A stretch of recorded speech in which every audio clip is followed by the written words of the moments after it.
Okay, if you don't believe that, come here, Lazarus and the rich man. All right now. Okay. That's one of the accounts that hell is real. Yeah. Yeah.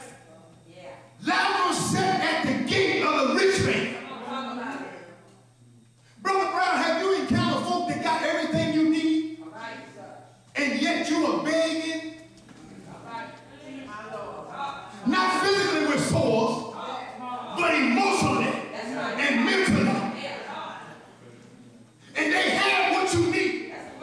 And yet they won't give it to you. Because they've been rich in the materialistic things of this world, but they're not rich in Him. And let me forewarn this thing. And both of them died. And both of them died. In other words, the rich man died too. And his money couldn't go with him. I said his money.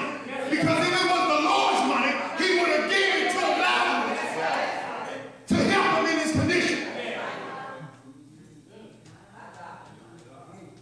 And it said Lazarus went into paradise, which says that he went into Abraham's bosom. And the rich man was over there with a great God fix, being tormented in hell. And I need y'all to get this. And I'm finished on a second point today, because we're going to have you all here about 1 o'clock from preaching. The rich man said,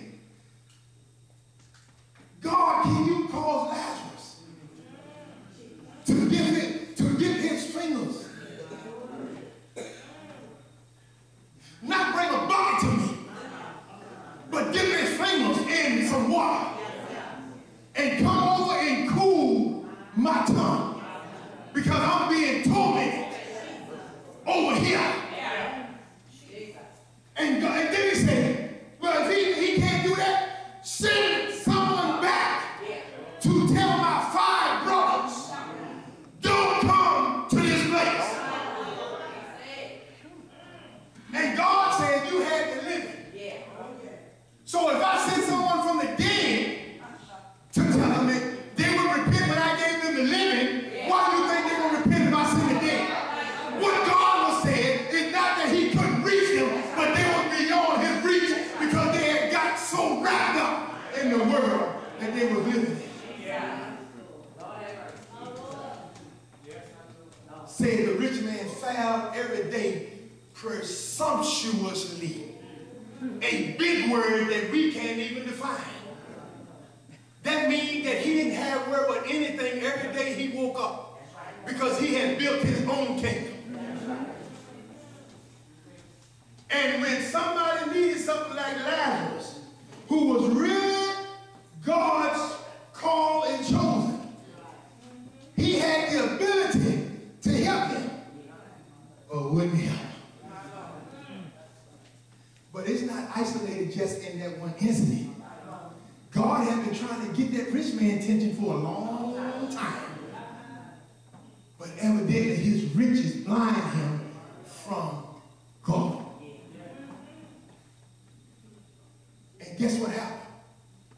No one came because he got exactly what he sowed.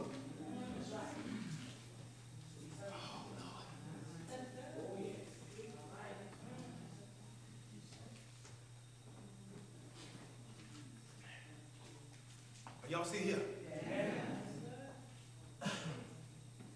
If you and I are going to be judged, evidently we better make sure. See, listen. The rich man didn't come to the judgment seat of Christ. He ended up at the white throne. What are you saying? The judgment seat of Christ means that you belong to Christ. You will get in. Thank God you will get in. But if you haven't accepted Christ, you're going to end up over at the white throne. So what are you saying, Pastor? get saved. Even if you don't want to go in with no stuff, get saved. You don't have to worry about that. Because only the redeemed of the Lord shall enter into the judgment seat of Christ. See, and the good thing about that is, everything that you've done, whether good or bad, it has been covered by what Christ done through his righteousness. Because if you and I could get in on our works, we would need his righteousness that we could be coming to the seat of Christ in his judgment. Amen? Amen. Lord have mercy. So let me finish reading this and then we close it on point 2 today. Amen. Amen. I think y'all got the point. Yes. Are y'all still here? Yes. I said y'all still here? Yes. He said, in his faith, according to what he has done in the body, whether good or evil, considering what his purpose and motive have been. Let me go back and read that.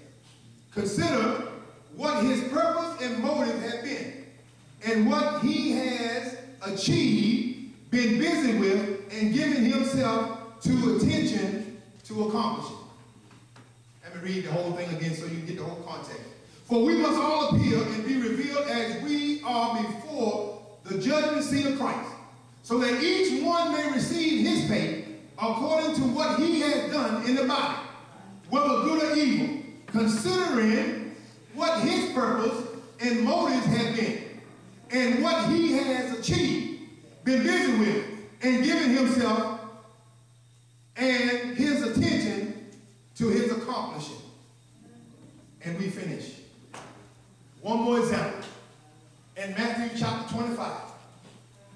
Y'all remember when the master gave his stewards some talents? He gave one 5. Yes, he did. He gave one 2. Yes. And he gave the other one 1. Yes. And the one buried. Okay? So when the master came back and he said, I want to reconcile. He said, I want to reconcile everything that I had given you so that now I was expecting more back than what I gave you. This is not just about money. So the one that buried his, God chastised him, took from him, and gave it to the other. In the natural, we would think something wrong with that. Because religion teaches us, come on now, to take it and give it to the ones that don't have. Because they don't have anything. But Jesus said, I will take from what I gave you, has given you, to now invest on my behalf to get more back when I come to reconcile with you.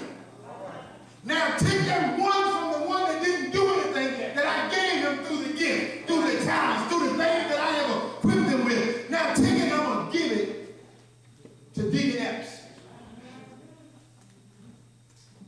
What are you saying? God is saying to us that when you don't use what he has given you, I'm going to give it to someone else. Now, see, we sometimes like to observe and examine things as this one has 5 and this one has 2. Okay? But if you continue to read that parable, the one that had 5 could handle the 5. That's right. The one that got 2 could handle 2. That's right. The one that had 2 did the same thing with his 2 that the one with 5 did. But the one that had 2 could not handle 5. If he could have handled 5, God would have gave him 5.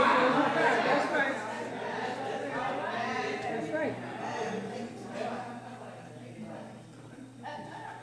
Now let the Lord clear up something before some of us get the wrong idea. Just because people are doing well, it doesn't mean that they don't know God.